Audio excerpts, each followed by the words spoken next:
Eto na yung niluluto kong patola. Ginisang patola na mayroong miswa guys.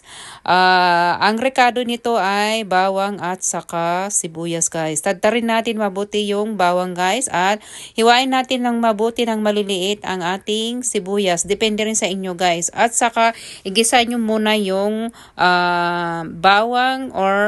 bawang at sibuyas. Pwede nyo rin pagsabayin guys. After that, nag-brown na, ilagay nyo rin yung patola. After that, konting asin at tubig. Depende kung gaano karami yung tubig guys. Kayo na po ang mag-adjust guys. Tapos lagyan ng konting asin.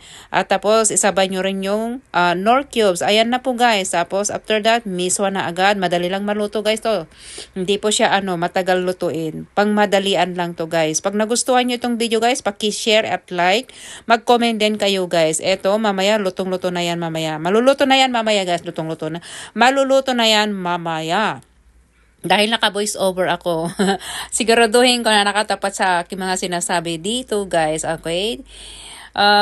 Tikman natin. Ayan, ang bilis, nandiyan na sa ang aking plato na mayroong rice. Di ba ang bilis? Bahala na kayo guys.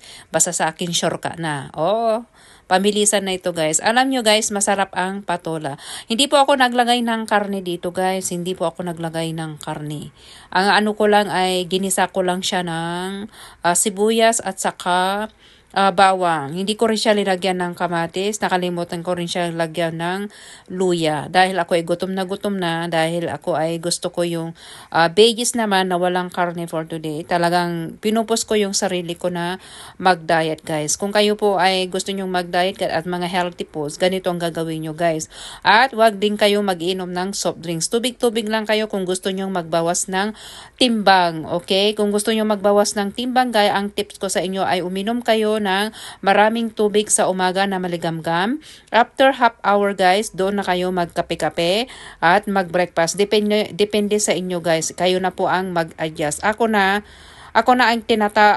naman ay pinagsabay ko yung breakfast at saka lunch. Kaya tinatawag namin brunch dito sa abroad kasi ayoko kasi na kumain ng magang-magang. Sa akin kasi inihintay ko ng 11, between 11 to 12. Doon talaga ako nagluluto ng pagkain pag ako ay sinipag.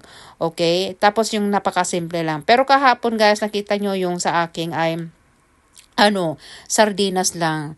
Pero dapat sana ginisa ko yun ng sibuyas at kamatis. Mas masarap sana. Pero wala na, gutom na ako guys pag ganun.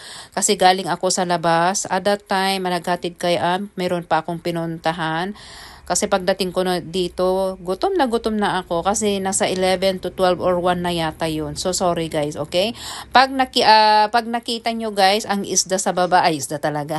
Yung ads na sinasabi nila, mag-comment lang po kayo sa baba kung meron lalabas, okay? Salamat sa panonood guys at sana ay nagustuhan nyo ang aking video.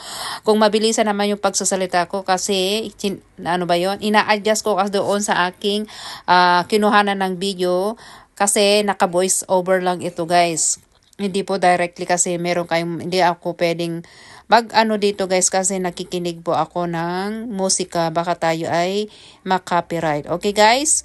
So sa mga gusto pong mag-engage dyan sa baba guys, updated lang kayo at babalikan ko kayo pag kayo ay nag-engage sa akin para pantay. Ganun po guys, kung sino yung nag-engage dito na content creator, babalik at babalikan ko sila guys. Of course, pag may oras guys, wag natin wag natin i-rush o madiliin ang lahat. Okay guys? May oras din niya guys. Salamat sa panonood guys. See you to my next video. At mag-ingat-ingat po tayong lahat. Bye-bye for now.